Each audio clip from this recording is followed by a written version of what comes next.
a red frog. She's very jealous of Claire. She wants, like we said, she has this envy of Claire's life. She wants to see it. She wants to understand her passing since she can't fully pass. And so this could just be another aspect of her kind of mindset where she's like, oh, now she's going to have my husband. That she's taking more of my life, more of everything I want, and then she's but you know what? forget where there's I mean, no. is it not Irene's fault partly because she knew the kind of person that Claire was.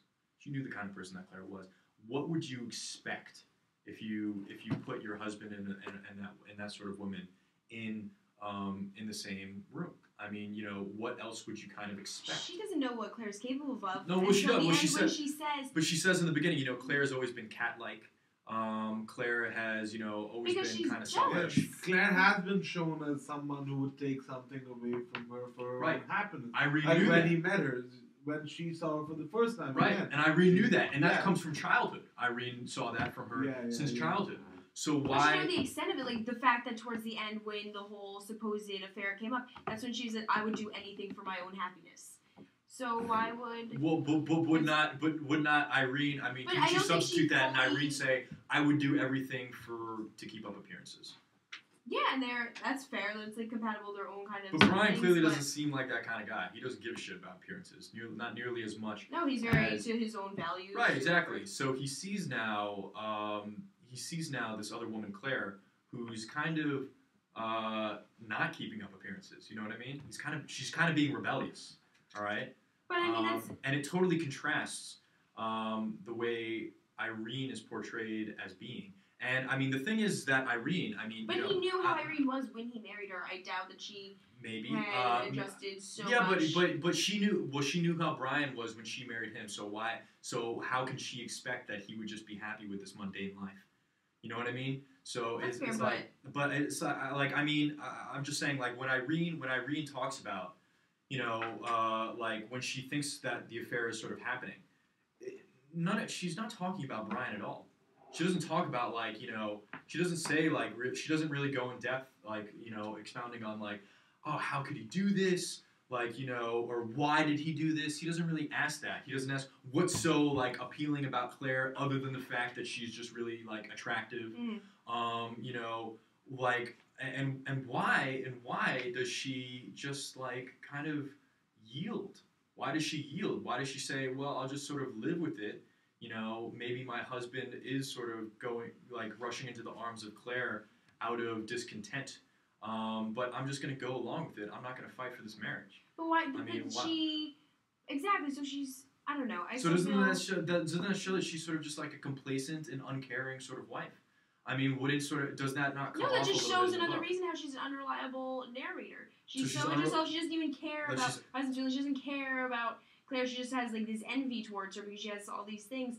And the fact that she doesn't care about the well-being of her husband shows how kind of maybe, I don't know if messed up's the right word, but that you can't trust what she says because she's married to this man and all these things that she wouldn't even want to leave him if this thing actually had happened, or she wouldn't want to stop talking to Claire, because then after this they still end up going to the dinner party. She still pretends to be her friend. Like, what kind of person who thinks that her husband and Claire having a supposed affair would continue talking to them? A very selfish one who's very vain. Yeah, and who cares about appearances. Justify that kind of a marriage when you can't even trust your spouse to want the best for you. Yeah, there's not because the thing is there's not much trust here between Irene and Brian. This is why, and I think Irene knows this, and this is why she has such a suspicion that Brian is cheating on her. It's more suspicions. There's not this trust. They're at that. But is that suspicion warranted? I mean, it's clear that Irene, for example, there is like a lack of trust. There is a lack of fire. There's a lack of affection. It seems throughout the book between Irene and Brian, and then you have this other woman who comes into their lives, who is, you know, bubbly and charming and, you know, all about getting what she wants, and she's promiscuous and whatever. I mean, Brian, you know, who's yearning for that, it seems, that sense of attachment. You know, is that not, you know? I mean, just doesn't that make sense? I mean, I don't see. I mean, it's not clear, of course. It's not clear. But I don't see a sufficient sort of counter argument to that. I don't see like any sort of, I don't see like enough of fleshing out of Brian's character to kind of totally quell those suspicions. You know what I mean? Mm-hmm. Like, I feel like, Brian, as he's depicted in this book, would be the kind of guy who would cheat on Irene. And I personally can't say that I totally disagree with him for doing so. I can understand where you see reason where he might cheat, but I don't think there's enough evidence to prove that the affair did happen. That Right. I think there's enough. It's all speculative, but I'm saying is it plausible? I'm saying what doesn't make sense. I can see him maybe cheating because of the way the book does characterize both of them.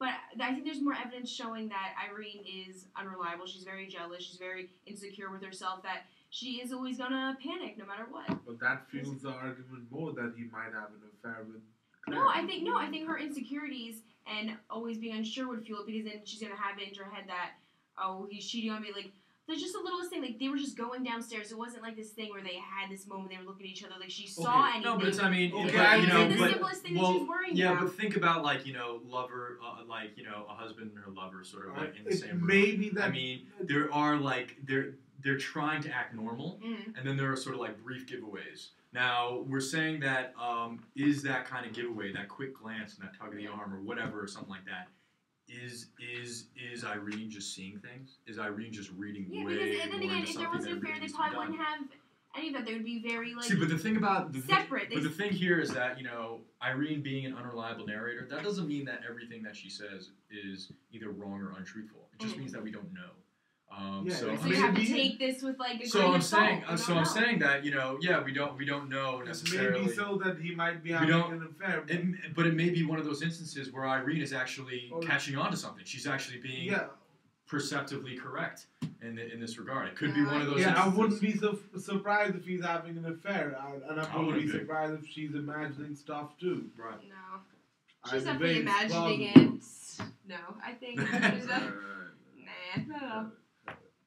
All right, Jessica, you have our thoughts. You have our thoughts. They're wrong, by the way. Grade us. Oh shit! I gotta type in the password. Bye. Another nice thing. Bye. Bye, Jessica.